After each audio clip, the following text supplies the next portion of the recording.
session de la Commission sur la condition des femmes. Je voudrais féliciter ONU Femmes et le secrétariat pour leur effort dédié à sa préparation. La Roumanie s'aligne pleinement à la déclaration présentée au nom de l'Union européenne. Mesdames et Messieurs, le thème de cette session est très important et vient au moment juste. Il y a un fort besoin pour l'autonomisation économique des femmes et des filles en vue de l'implémentation des objectifs de développement durable jusqu'en 2030 et de l'accomplissement de la planète 50-50.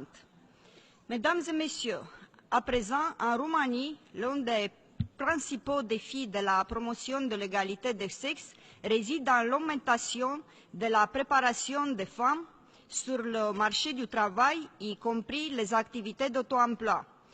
Les femmes devraient avoir toutes les conditions nécessaires pour mettre pleinement en valeur leurs connaissances et compétences. C'est important d'assurer le cadre nécessaire pour les femmes afin de bénéficier d'une réelle indépendance économique en leur permettant la pleine et responsable participation dans la vie sociale et de famille. L'expérience roumaine dans le domaine de l'égalité des sexes inclut déjà une législation et des mécanismes institutionnels bien structurés. Elle est complétée par la contribution d'une société civile en croissance et d'un important secteur académique. L'accès aux ressources matérielles et financières, à l'éducation et au marché du travail sont liés. La discrimination et l'inégalité entre les sexes continuent de se manifester à tous les niveaux. La discrimination directe et indirecte et les ségrégations sur le marché du travail sont les principaux facteurs qui conduisent encore à un écart dans les revenus des femmes et des hommes. Les données de l'Office statistique de l'Union européenne montrent qu'en Roumanie, l'écart salarial est de 9,7%, même si les données pour mon pays sont inférieures à la moyenne européenne. Des mesures affirmatives sont encore nécessaires, en particulier dans le secteur privé.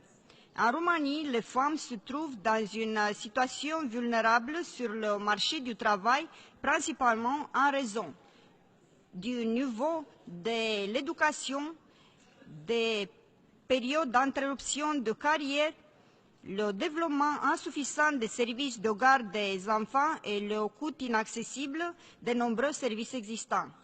Ces aspects seront abordés dans la troisième stratégie nationale dans le domaine de l'égalité des chances. Celle-ci prévoit des mesures spécifiques visant à concilier les vies professionnelles et personnelles, sensibilisant également les hommes à l'importance de leur participation active aux responsabilités familiales.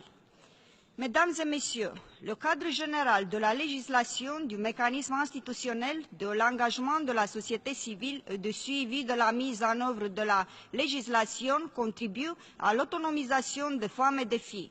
En adhérant au mouvement He4She, le président roumain Klaus Iohannis a réaffirmé son engagement à atteindre l'égalité des sexes. Dans le cadre de cet engagement, la création d'une nouvelle opportunité de carrière, l'expert en égalité de genre, représente une mesure innovante. Nous devons agir maintenant si nous voulons atteindre nos objectifs et faire de la planète 50-50 une réalité d'ici 2050.